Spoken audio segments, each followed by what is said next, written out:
안녕하세요 여러분. 오랜만이네요. 뭔가? 뭐랄까 그동안 제가 필로 토크를 총 2번 찍었잖아요. 여태까지 오랜만에 해보고 싶어서 이렇게 카메라를 켰어요. 사실 제가 지금 마이크가 고장이 나서 이렇게 집에서 찍는 거를 한동안 좀 못 찍었었거든요. 부족하지만 서브 카메라로 한번 해보도록 합시다. 오늘 주제는 연애 그리고 이별에 대해서 얘기를 해보고 싶어서 이렇게 카메라를 켰어요. 중간중간에 저한테 그런 걸 되게 많이 물어보시기는 하시더라고요. 제가 생각하는 연애에 대해서, 저의 연애관이나 이런 것들.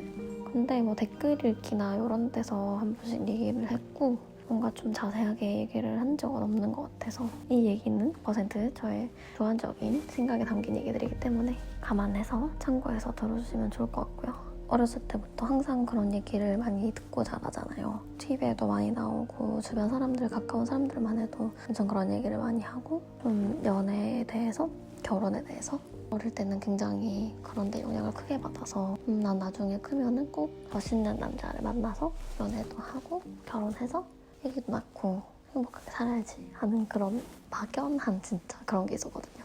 근데 점점 크면서 개인적인 경험도 그렇고 주변의 사람들의 이야기를 들어봐도 그렇고 연애가, 그리고 결혼, 출산이 필수는 아니다라는 생각을 좀 많이 했던 것 같아요. 연애를 하는 것 자체가 어쨌든 내가 아닌 타인이랑 굉장히 깊은 관계를 하는 거잖아요. 그만큼 내가 더 많이 의지하게 되고 많이 힘을 주고 싶고 의지가 되는 사람이고 싶고, 그런 상대방에게 거는 기대 자체가 일반적인 인간관계에서 생기는 기대랑은 좀 많이 다르다고 생각을 하거든요. 미리 말씀을 드리자면 저는 연애에 대해서 굉장히 좀 부정적인 편이에요. 그러니까 뭔가 무조건 연애 싫고 남자가 싫고 막 이런 게 아니라, 뭐랄까 연애를 하게 되면은 어쨌든 그런 게 있잖아요. 뭔가 사람들이 사회적으로 생각하는 커플에 갖고 있는 그런 이상적인 모습들, 생각들, 그런 게 있다고 생각하거든요. 예를 들어서 뭐 두 커플 되게 보기 좋은 이상적인 커플이라고 정의를 내릴 때 항상 서로에게 힘이 되고 의지가 되고 모든 걸 공유하고 뭘 해도 함께하고 무조건 상대를 먼저 생각해주고 약간 그런 것들. 저는 그 한 끗 차이라고 생각을 하는데, 연인 관계뿐만이 아니라 친구든 가족이든 어떤 인간관계를 맺더라도 상대를 먼저 생각해주는 게 당연시 되는 거라고 생각하진 않거든요. 뭔가 내가 나보다 상대방의 입장을 먼저 생각해주는 거? 그러면은 그 사람 입장에서 굉장히 땡큐고 엄청난 배려라고 생각을 해요. 뭐 그 정도의 차이가 있긴 하겠지만 상대방이 내 입장을 먼저 고려한다고 해서 그게 저는 비난의 대상이 된다는 생각을 하진 않거든요. 인간관계가 어렵다고 느끼는 것도 내가 생각하는 이 사람에 대한 내 마음을 주는 정도와, 그리고 이 사람이 실질적으로 나한테 마음을 주는 정도의 차이 때문에 많이 힘들어 하잖아요. 그 간극을 메꾸는 거에 대해서, 그 선을 지키는 거에 대해서. 연인관계를 제외한 관계에서는 그걸 좀 암묵적으로 알고 있다고 생각하거든요. 어쨌든 우리가 그런 인간관계 속에 놓여있지만 당연히 서로가 내 입장을 먼저 최우선으로 생각을 할 거고, 그 선에서 내가 할 수 있는 만큼의 상대방을 생각하는 배려를 한다라고 알고 있다고 생각을 해요. 근데 이게 유독 연인 관계에서만 그게 바뀌는 것 같아요. 무조건 상대방이 먼저야 하고 내가 먼저가 되면 이기적인 연애를 한다라는 그런 생각이 있는 것 같아요. 연애라는 거는 어쨌든 사람과 사람이 만나는 거고, 이 사람들은 전혀 다른 환경에서 오랫동안 살아왔던 거잖아요. 근데 그런 사람들이 진짜 20년, 30년, 40년 만에 딱 만나서 뭔가 본인들의 그 배경들, 나의 상황들, 나의 삶을 공유를 하려고 하니까 당연히 부딪히는 일들이 많을 거고, 당연히 맞지 않는 부분들이 있을 수 있잖아요. 더 친구나 다른 관계들보다 연인 관계에서 싸움이 많아지는 이유가 그만큼 상대방에 크게 기대를 하기 때문이잖아요.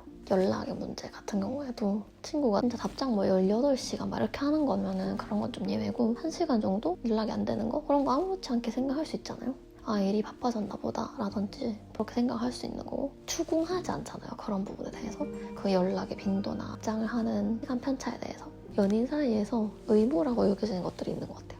연락이라든지. 물론 이런 것들은 두 사람 간에 조율을 하면서 좀 개인의 성향 따라 다르긴 하겠지만, 제가 생각하기에는 연인관계도 일반적인 인간관계랑 똑같고 조금 더 다르다고 느껴지는 거는 내가 훨씬 더 그 사람의 영향을 많이 받게 된다는 거라고 생각을 하거든요. 얘기가 좀 세긴 했는데, 저는 결혼을 해도 이 두 사람이 완벽히 하나가 될 수 없다 생각하거든요. 그런 말 있잖아요. 부부는 하나다, 한 몸이다. 근데 저는 그거 약간 다 BS라고 생각을 하거든요. 어떻게 나는 나고 너는 넌데 결혼을 했다고 해서 같이 산다고 해서 한 몸이 될 수 있는 거죠. 비유의 일종이긴 하겠지만 전 그게 굉장히 절대적으로 받아들여져서는 안 된다 생각하거든요. 어쨌든 두 사람의 관계가 잘 유지가 되고 건강한 관계를 맺으려면은 이 사람의 개인적인 영역 그리고 이 사람의 개인적인 영역 그 최소한의 범위는 존중받아야 된다 생각하거든요. 이 나의 삶이 잘 돌아가야지 연인이든 뭐 부부관계든 그런 관계가 잘 지속이 된다고 생각을 해요. 저도 그렇고 제 주변 사람들도 그렇고 그에 대해서 경험을 하기도 하고 다른 사람의 얘기를 듣기도 하고 그런 좀 연애에 관련된 얘기를 굉장히 많이 듣는데 좀 건강한 관계를 지속하는 사람들의 특징은 자기 생활이 먼저더라고요. 내 생활이 영위가 되고 내 생활에서 내가 안정감을 느끼고 내가 혼자 가질 수 있는 시간이 보장이 돼야지 거기에서 이제 좋은 관계를 맺을 수 있는 거지. 무조건 상대를 먼저 생각해야 되고 이 사람을 먼저 만나야 되고 내 일을 미뤄놓고 이 사람과 시간을 보내야 되고 이런 관계가 되면 저는 그거 굉장히 피곤하고 힘든 관계라 생각하거든요. 무조건 상대가 먼저여야 한다는 그런 생각 때문에 힘들어지는 연애를 굉장히 많이 봤고 그런 내 생활이 중요한 사람이 있고 연애를 할 때 그 사람에게 너무 깊이 빠져서 무조건 그 사람을 우선순위에 둬야 되는 그런 사람들이 있더라고요. 영상을 보시는 분들 중에서도 약간 갈릴 수 있겠죠? 그런 성향적인 부분이. 너네가 잘못됐으니까 무조건 고쳐 이런 게 아니라 정말 그게 필요하다고 느끼거든요. 저는 많이. 너무 내 개인의 시간이 소중하고 내가 우선이 된다면 연애를 안 하는 게 맞겠죠? 근데 어쨌든 연애를 하고 있다면 개인의 시간이 무조건 전 존중받아야 된다 생각을 하거든요. 이건 좀 별개의 얘기긴 한데 제가 며칠 전에 유튜브 그냥 이렇게 쭉 둘러보다가 연애 참견인가? 그런 방송 프로그램이 올라온 걸 본 적이 있었거든요. 거기에 그런 사연이 나왔어요. 남자친구가 25살이고 여자친구가 21살인가? 22살인가? 약간 연상연하 커플이었는데 남자친구가 여자친구한테 가스라이팅을 하는 것 같다라는 내용의 그런 컨텐츠였거든요. 가스라이팅이라는 게 뭐냐면은 말로써 그 사람을 세뇌시키는 거거든요. 쉽게 말하면 가스등을 쓸 때 가스등의 그 가스양을 낮추면 불빛이 어두워진단 말이에요. 남편이 집안의 모든 가스등 불빛을 낮춰놓고 어둡게 해놓은 거예요. 그래서 내가 남편한테 집안에 가스등이 고장이 났나 봐. 불빛이 너무 어두워졌어요. 이렇게 얘기를 하는데 남편이 그런 거 아니고 당신 눈이 이상한 거야. 당신 시력이 나빠져서 그걸 잘 모르나 보지. 약간 이런 식으로 얘기를 해서 처음에 아내가 의심을 하지만 계속해서 남편이 이렇게 얘기를 함으로 인해서 나중에는 그래. 남들 눈에는 다 밝게 보이지만 내가 시력이 안 좋아져서 내가 눈이 나빠져서 가스등이 어두워 보이는 걸 거야 라고 생각하게 되는 그거를 가스라이팅이라고 하거든요. 예를 들어서 그런 거 있잖아요. 야 다른 애들 봐라. 너는 그렇게 날씬하지도 않고 다이어트도 안 하면서 그렇게 많이 먹으면 어떡하냐. 너는 음식 조절을 좀 해야 돼. 다이어트를 해야 돼. 이런 말을 계속 들으면 실제로 내가 살을 뺄 이유를 못 느끼더라도 나 뚱뚱한가? 다이어트를 해야 되나? 자기 관리를 못하는 건가? 이런 생각이 들면서 점점 다이어트를 해야 되는 강박에 사로잡히는 그런 게 가스라이팅이거든요. 데이트 폭력의 범위에 들어가기도 하는데 그 데이트 폭력에 넣기에도 좀 애매한 부분이 있는 그런 얘기거든요. 아무튼 어쨌든 그 데이트 폭력이라고 하면 사람들이 신체적인 폭력, 때리는 거 이런 걸 되게 많이 생각을 하잖아요. 근데 때리는 것만이 아니라 언어 폭력, 경제적 폭력, 감정 폭력, 성적인 폭력 굉장히 여러 가지 범위가 다 속하거든요. 사실 뭐 신체적 폭력, 정신적 폭력은 어떤 게 더 심각하다 뭐 경중을 따질 수 없지만 신체적 폭력은 겉으로 봤을 때 상처가 치유가 되잖아요. 근데 감정이 다치는 거는 정말 치유가 되는 게 어렵더라고요. 트라우마라는 게 있잖아요. 그런 것들도 보면은 그런 감정적인 부분들이 굉장히 좀 크게 사람 인생을 저한다고 생각을 하는데 그래서 더욱더 건강한 연애를 하는 게 중요한 것 같아요. 연애를 내가 안 한다고 해서 내 감정이 다친다거나 그러지 않잖아요. 사실 상처받을 일이 없잖아요. 어쨌든 잘못된 연애를 하고 잘못된 사람을 만나면 한번 다친 감정은 정말 오래가요. 진짜 치유하기도 쉽지 않고 과정이 정말 어렵다고 생각을 하거든요. 아무튼 그런 사연들을 쭉 보면서 어쨌든 이 가스라이팅이라는 용어 자체가 아직까지도 굉장히 생소하고 보편적이지 않은 용어라고 생각을 하거든요. 물론 이제 예전에는 이런 용어조차 없었기 때문에 이걸 겪는 정말 많은 사람들이 내가 지금 당하는 게 가스라이팅인지 그리고 내가 이 사람한테 하고 있는 게 가스라이팅인지 모르고 하는 경우도 굉장히 많았고 실제로 저도 이제 연애를 여태까지 해오면서 그런 경우가 굉장히 많았단 말이에요. 내가 잘못된 게 아니고 내가 이상하게 생각하는 게 아닌데 계속 상대방이 그건 네 생각이 이상한 거야, 네가 잘못된 거야, 네 사상이 이상한 거야 이렇게 말을 함으로 인해서 내가 잘못된 건가 보다, 그럼 내가 이걸 고쳐야겠구나 라는 생각을 굉장히 많이 하고 이상하게 생각을 하려고 하고 했었거든요. 이 사람이 정말로 잘못된 생각을 하고 있고 정말 사회적, 도덕적, 윤리적으로 진짜 잘못된 생각을 하고 있으면 주변에서 얘기를 해줄 필요가 있죠. 근데 그게 아니라 그런 걸 따질 수 없는 상황인데 뭔가 내 생각과 같지 않다고 해서 너는 왜 그런 식으로 생각하냐, 너같이 생각하는 여자는 세상에 너밖에 없을 거야,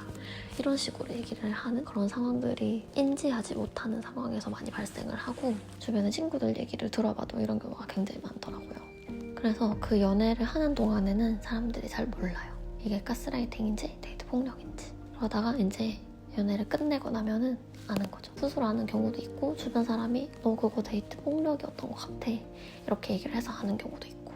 어쨌든 연애를 하다 보면 나랑 성향이 완전 똑같은 사람을 만나지 않는 이상은 그 간극을 줄이는 게 굉장히 힘들더라고요. 저는 뭔가 연락을 자주 하는 것도 좀 귀찮아하고 일이 바쁠 때는 연락하는 거를 좀 뒤로 미루기도 하고, 저는 오랫동안 못 봐도 별로 상관없는 사람이거든요. 근데 이게 상대방의 입장에선 힘들 수 있는 부분이잖아요. 그 사람은 나를 일주일에 7번 보길 원하고 매일매일 10분마다 전화하길 원하고 그러는데 나는 그걸 원하지 않는 사람이면 그 상대도 힘들고 나도 힘든 거잖아요. 그래서 저는 그럴 바에야 그냥 연애를 안 하겠다가 된 것 같아요. 어쨌든 연애를 하면서 제가 이전에 영상들에서도 많이 얘기를 했지만 굉장히 저는 좀 불필요한 감정 소모가 너무 많다고 생각을 했거든요. 그런 것들도 그렇고 일단 경제적으로 돈이 들어가는 것들, 그리고 내 시간, 에너지 투자되는 것들. 물론 그런 연애를 해서 그런 관계를 통해서 얻는 것도 굉장히 크죠. 감정적인 유대감이나 관계에서 얻는 안정감은 있겠죠. 근데 저는 그 안정감을 딱히 바깥에서 찾고 싶지 않은 거예요. 나는 혼자 있어도 안정적인 사람이고 누군가가 옆에 없어도 혼자 모든 거를 헤쳐나갈 수 있는 사람이다라는 생각이 딱 어느 순간 들더라고요. 헤어지면은 그 후유증이 당연히 남기 마련이잖아요. 그 사람이 어떤 사람이었건 간에 정말 오랫동안 같이 지속을 해왔던 관계가 있는데 한순간에 끊어버리면은 내 마음속에 허전함이 생기는 건 어쩔 수 없다 생각하거든요. 내가 차였든 그 사람을 찾든 간에 상관없이 다들 힘든 건 마찬가지고 그 시간이 지나고 나서 상황을 봐야 된다고 생각을 해요. 당장의 외로움 때문에, 당장의 그런 불안정함 때문에 내가 바로 다른 사람을 만나거나 헤어진 사람을 다시 만난다거나 하는 거는 저는 좀 위험하다고 생각을 하거든요. 나의 감정적인 그런 외로움, 그리고 나의 불안정한 감정을 채우기 위해서 누군가를 만난다는 게 어쨌든 나 혼자서 그 감정을 해소할 수 없고 누군가에게 의지해야지만 된다는 그런 뜻이기도 하잖아요.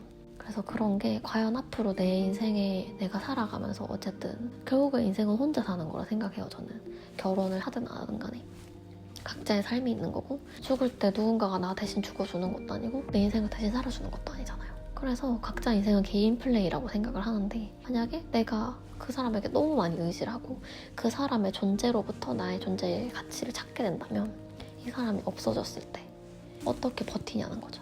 무너진단 말이에요, 사람이. 그래서 내가 혼자 있어도 불안하지 않고 외롭지 않은 사람들이 만나서 연애를 할 때 그게 굉장히 좋은 관계가 될 수 있다고 생각을 하는 거기도 하고요. 이별을 하고 나서 굉장히 많은 사람이 힘들어 하잖아요. 또 그런 시가 있잖아요.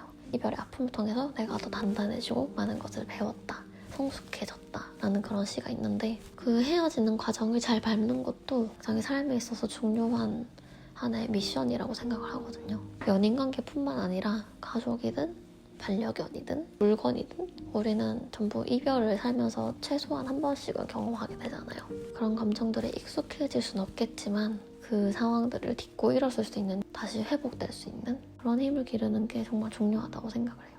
회복 탄력성이 강한 사람은 어떤 시련이나 고난을 겪어도 당장 좌절하고 실패하고 슬퍼해도 결국에 다시 일어서는 힘이 있는 거고 다시 자기 인생을 살아가더라고요. 조금 얘기가 세긴 했는데 어쨌든 제가 아까 얘기했던 연애 참견? 그 사연에서 곽정은 씨가 그런 얘기를 하시더라고요. 한 사람을 잘못 만나면 내 인생 전체가 망가질 수도 있다. 근데 정말 맞는 것 같아요. 사실 이건 좀 데이트 폭력이랑 연결되는 얘기이기도 한데, 그런 데이트 폭력의 상황 안에 있을 때 그 상황을 나 혼자의 힘으로 벗어나기란 굉장히 어렵거든요. 내가 데이트 폭력을 당하고 있다는 것 자체를 모르는 경우도 있고, 알더라도 빠져나올 수 없는 게, 그런 얘기를 정말 많이 하잖아요. 데이트 폭력을 당한 사람들에게 주변 사람들이 2차 가야 하는 말. 그렇게 진작에 헤어지지 그랬어. 왜 미리 헤어지지 않았어? 끼리끼리 만나는 거니까 그런 애를 만나는 거지. 정말 사람 보는 눈 없다. 이런 얘기들이 굉장히 더 큰 상처가 된다고 생각을 하거든요. 물론 제3자 입장에서 그 상황을 다 알지 못한 사람의 입장에서 봤을 때는 답답할 수 있고 그냥 헤어지면 되는 거 아니야? 라고 생각할 수 있지만 실제로 그 피해 상황이 한가운데 놓인 당사자는 이 관계를 끊으려고 노력을 안 해봤겠어요. 엄청 많이 해봤겠죠. 근데 쉽지 않거든요, 그게. 상대방이 놓아주지 않는 경우도 있고 내가 감정적으로 엄청나게 많이 가스라이팅도 당하고 세뇌당한 부분이 있기 때문에 벗어나는 것도 쉽지 않고 그래서 결국에는 계속 내가 노력을 해도 그 상황에서 벗어나지 못하는 게 반복이 되면은 무력감을 느낀다고 하더라고요. 아, 나는 영원히 이 관계에서 벗어나지 못할 거야. 나는 영원히 얘한테서 벗어나지 못할 거야 하는 그런 무력감 그리고 포기를 하게 된다고 하더라고요. 데이트 폭력이라는 문제 자체가 어쨌든 참 어려운 것 같아요. 그래서 더욱더 주변 사람들의 세심한 관찰, 관심, 배려가 필요한 거고 데이트 폭력이라는 말로 딱 들어서 약간 어렵게 느껴지고 그럴 수 있는데 정말 우리가 일상에서 그런 겪는 일들 예를 들어서 뭐 휴대폰을 검사를 하거나 SNS 비밀번호를 공유를 해서 나의 그런 SNS를 관리를 한다던가 미리 차단을 해버린다거나 일적인 부분에서 사람을 만나는 건데 그 관계를 의심하고 못 만나게 선을 그어버린다거나 주변 친구들, 가족들과의 만남 저지한다거나 이런 부분들 그리고 옷차림을 단속하는 일 단순히 너의 옷이 오늘 TPO에 맞지 않기 때문에 이거는 이렇게 입는 게 좋겠어 라고 얘기하는 게 아니라 무조건 넌 짧은 옷 입지 마, 파인 옷 입지 마, 반바지 입지 마 화장하면 네가 예뻐서 다른 남자들이 쳐다보니까 화장하고 다니지 마 이런 것까지 거기에서 이제 신체적인 폭력들도 다 포함이 되고 내가 원하지 않는데 스킨십이나 관계를 강요하는 것까지 밀어붙이는 거 모든 게 다 데이트 폭력이잖아요. 주변에서 데이트 폭력을 경험했던 사람들의 이야기 그들의 경험을 이렇게 나누고 같이 공유를 하다 보면은 정말 그 맥락이 다 똑같아요. 그냥 시작은 다 그래요. 내가 너를 너무 사랑해서 좋아하기 때문에 이렇게 하는 거야. 너는 내 거니까 내가 보호하고 지켜줘야 돼. 시작은 이렇게 하고 점점 그 강도가 세져요. 자기 마음에 들지 않은 옷을 입었을 때 소리를 지른다거나 화를 낸다거나 동아리를 할 때 거기에 남자가 껴있으면 동아리에 못 나가게 한다거나 스킨십을 시도하는데 내가 거절을 했을 때 삐진다거나 화를 낸다거나 없을 것 같죠? 정말 많아요. 진짜 흔하고 저는 사실 솔직하게 얘기하면 그런 얘기를 들을 때마다 볼 때마다 화딱지가 나요.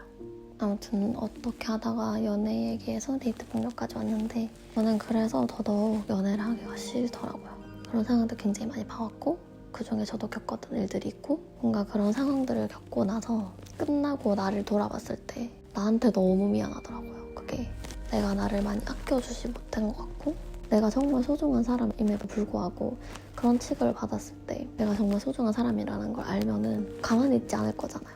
계속 그런 상황들에 노출이 되다 보니까 자존감도 떨어지고 그래서 뭔가 데이트 폭력의 피해자들이 항상 얘기를 하는 게 내 잘못인 것 같다. 내가 바보 같아서, 내가 미련해서, 몰라서 그 상황을 못 빠져나왔고 나에게도 잘못이 있다라고 생각을 굉장히 많이 하거든요.